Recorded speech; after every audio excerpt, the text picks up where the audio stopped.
TNH news Santhal रे सनाम को सगुन दाराम इᱧᱟᱹᱜ वीडियो पे ñᱮᱞᱮᱫ ᱠᱟᱱ ᱠᱷᱟᱡ ᱫᱚ ᱱᱟᱥᱮ शेयर पे जरूर गया शेयर दो चेदा अबो समाज रे आयमा लेकन घटना हुयुग कना आयमा लेकन समाज रे गलत हुयुग कना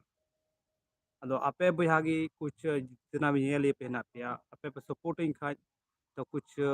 चिका दाड़ेया और आपे को तला मौज मौज कथा दोहो दाड़ेया अदो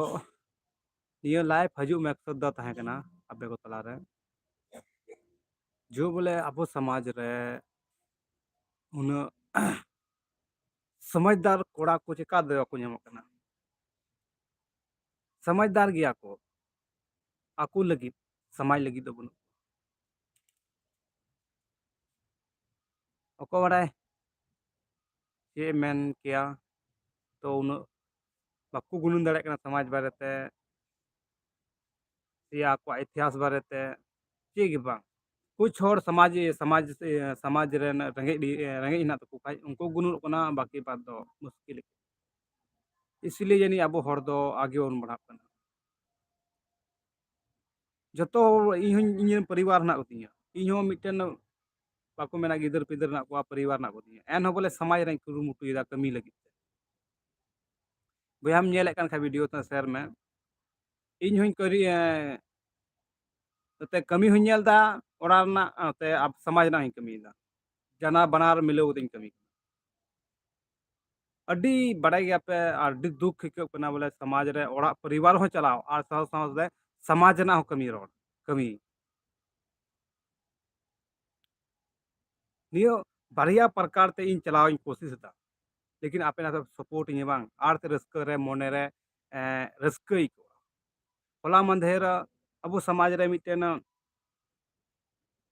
नियो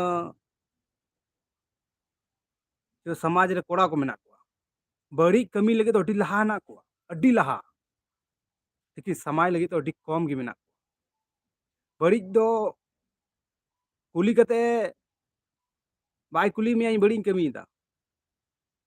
मौज कमी लगे तो कुली बड़ा मिया और इन तो निया मेन मुद्दा निया कना निया आपटे हजुर ना तो समाज रे कोड़ाते बोले इंटरव्यू कोई एजुकेटेड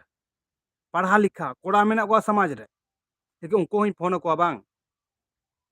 मेते इंटरव्यू इन पे बांग बाको मो कना कुछ सामाजिक संगठन को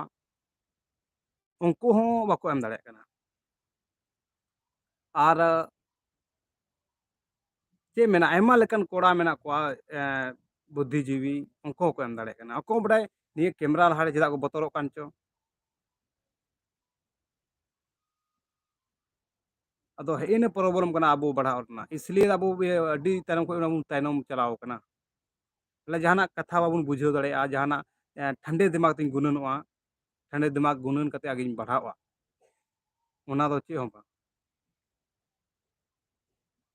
बोले समाज रे जहां कमिया कुछ हर को मेनदा बोले समाज रे जनी निगे गुनन कना बोले समाज रे कमी दो चे ñam निगे गुनन कना अरे बोया इन चे ñam दा चे बन ñam अदो निया अबो जतो आतु कना बुन चे लगी मिटे समाज मौज ते तहन तबुन आतु ओड़ा मौज ते तहन तबुन निया लगी अदो अबो अबो अबो गे बाबुन गड़ो जोंगा अदो चे लेका हुयुआ